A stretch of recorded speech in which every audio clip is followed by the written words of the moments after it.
Hai, Cunamis di sini. Apa kabarnya di sana? Kalau kabarnya pertumbuhan ekonomi di kuartal ketiga ini sebesar 5,04% ya. Ternyata melambat dibandingkan kuartal sebelumnya yaitu 5,12%. Tapi kalau menurut pemerintah ini masih sesuai target karena di atas 5%.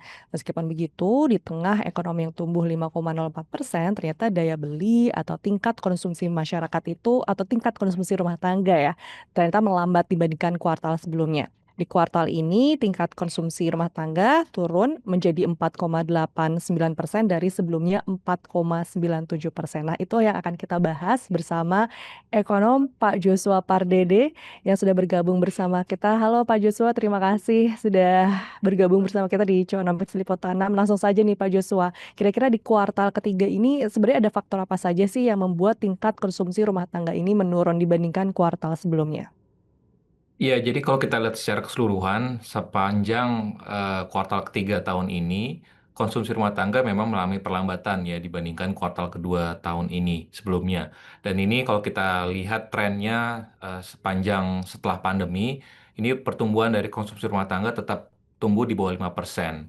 Dan secara khusus lebih dalam lagi kalau kita melihat mengapa konsumsi rumah tangga ini melambat, tentunya ini tidak dipengaruhi juga oleh beberapa faktor ya, tentunya dengan siklus ataupun faktor musiman berakhirnya dari libur anak sekolah dan juga musim haji. Nah, ini mempengaruhi juga konsumsi masyarakat yang juga cenderung mengalami perlambatan di kuartal ketiga tahun ini. Namun demikian, kalau kita lihat juga trennya di kuartal ketiga tahun ini pun juga harga pangan khususnya inflasi itu juga menunjukkan tren yang meningkat ya. Despite bahwa pemerintah juga melakukan percepatan dalam hal penyaluran program MBG, namun di saat bersamaan pun juga inflasi pangan menunjukkan tren meningkat. Namun dan di saat bersamaan pun juga kita melihat beberapa data, misalkan upah real ya, upah real itu juga menunjukkan tren yang menurun ataupun melemah. Di mana kalau kita melihat di data ataupun survei BPS sampai dengan bulan Agustus tahun ini, upah nominal itu rata-rata hanya naik 1,94%. Sementara kita lihat di sisi lainnya, inflasi justru naik sekitar 2,65%. Sehingga artinya kalau kita lihat dari sisi upah realnya ini agak turun sekitar 0,7% year on year-nya. Jadi ini menunjukkan mengapa kalau kita melihat dari apa namanya dari sisi mengapa tadi daya beli masyarakat khususnya kelas menengah ini masih cenderung quote and quote masih terbatas ya.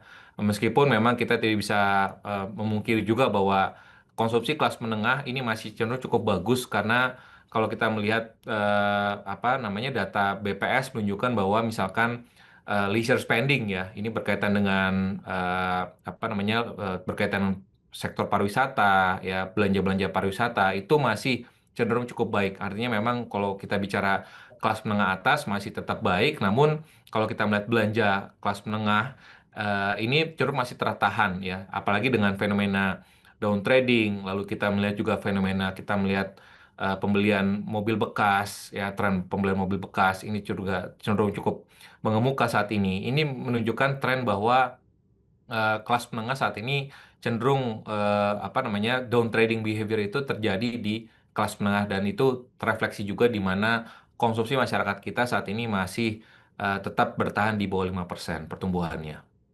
Oke, berarti di kuartal ketiga ini tren pola konsumsi dari masyarakat kelas menengah itu masih menahan diri begitu ya, terlepas dari memang ada musiman itu tadi.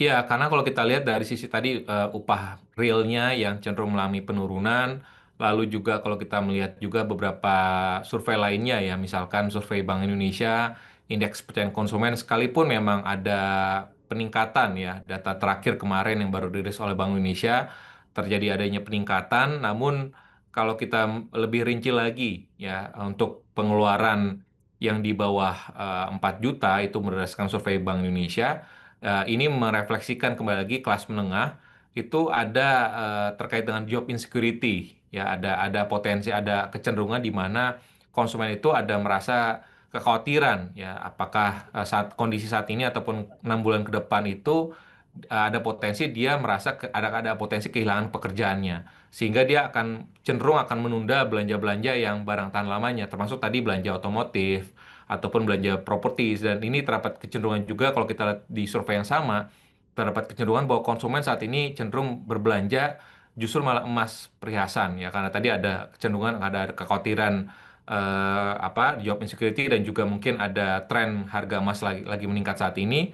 Ini pembelian emas itu saat ini di masyarakat pun juga lagi sedang meningkat ya, dan itu terefleksi juga di survei Bank Indonesia tersebut. Sehingga memang kita bisa melihat bahwa daya beli masyarakat kelas menengah ini masih tertahan karena tadi kalau kita melihat data yang sama juga dari Kementerian Tenaga Kerja ya, layoff ataupun PHK di beberapa provinsi, khususnya di sentra-sentra manufaktur seperti Jawa Tengah, Jawa Barat, ini yang tertinggi di 8 bulan sampai dengan Agustus tahun ini, sehingga ini menunjukkan bahwa karena tadi ada beberapa sektor industri juga yang terpengaruh ya dengan adanya kondisi global, adanya tarif dari dari pemerintah Amerika Serikat. Ya, Pak Joshua, untuk realitanya seperti apa sih ketika pertumbuhan ekonomi 5,04% ini dengan realita di tengah masyarakatnya terkait daya beli mereka juga?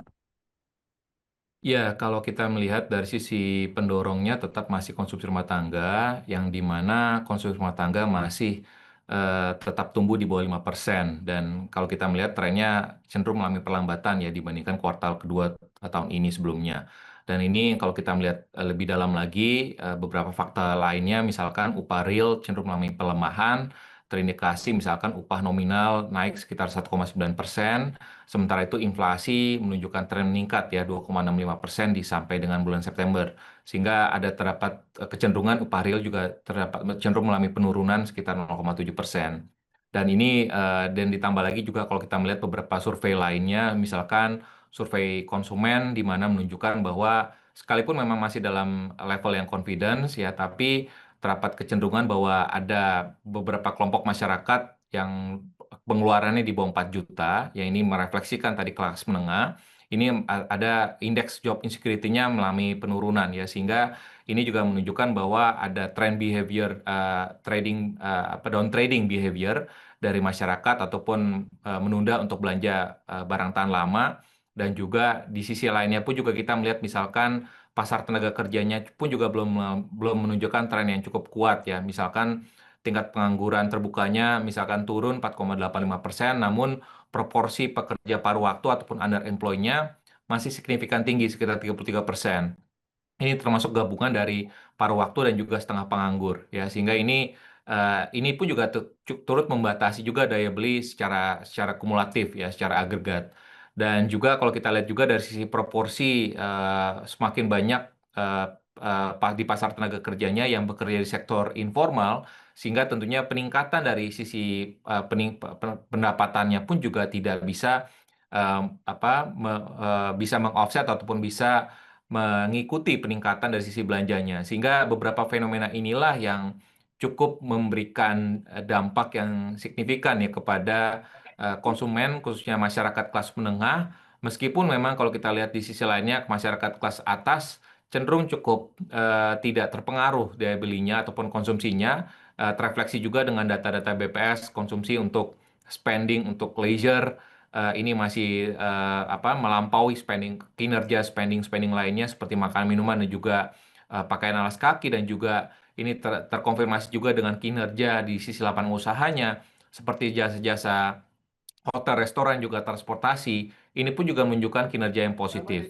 Sehingga memang kita bisa simpulkan bahwa sekalipun memang ada peningkatan dari sisi pertumbuhan ekonomi, namun tidak sepenuhnya masyarakat menikmati pertumbuhan tersebut, dan memang diharapkan ke depannya bahwa peningkatan produktivitas dari sisi belanja-belanja pemerintah, khususnya produktivitas belanja produktif pemerintah ya seperti MBG, ini bisa ditingkatkan lagi agar belanja pemerintah tersebut ataupun perekonomian tersebut ini bisa menetes kepada masyarakat, khususnya kelas menengah ke bawah. Oke, baik. Berarti sejauh ini memang hanya kelas menengah ke atas begitu ya, Pak Joshua, yang menikmati adanya pertumbuhan ekonomi di atas 5,04% ini begitu ya, Pak Joshua. Kalau begitu, sektor mana sih yang paling terasa kontribusinya terhadap pertumbuhan di kuartal ketiga ini? Ya, kalau kita bicara sektor ataupun kontribusinya masih dari sisi manufaktur ya. Ini masih berkontribusi cukup besar.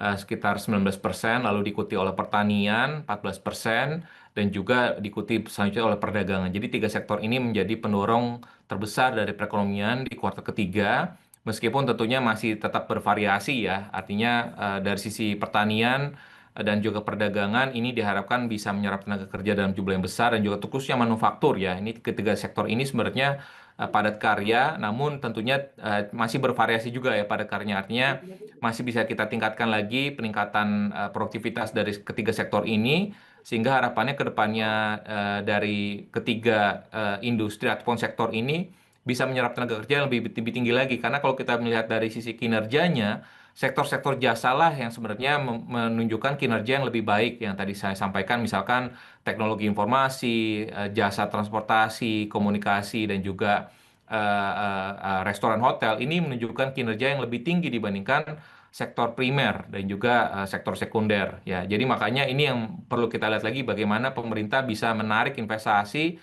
kepada sektor-sektor manufaktur yang padat karya, sehingga ada penyerapan tenaga kerja di sana, sehingga ada peningkatan juga dari sisi daya beli masyarakat, khususnya kelas menengah.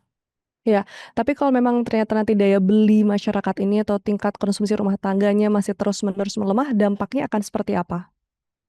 Ya, kalau kita melihat dalam jangka panjangnya, tentu yang perlu yang kita harus cermati adalah kekhawatiran bahwa pertumbuhan ekonomi kita ini mesti tumbuh di atas 6-7% ya, ataupun potensinya agar kita bisa mencapai Indonesia Emas 2045, karena kalau kita tidak bisa memanfaatkan bonus demografi 2030 ke atas, tentunya kita akan bisa terjebak dalam middle income trap ya, sehingga itu yang harus kita risiko terbesarnya yang harus mitigasi ke depannya, agar jangan sampai nanti generasi ke bawah kita ini yang dirugikan dengan adanya belum dimanfaatkannya bonus demografi yang sebesar-besarnya.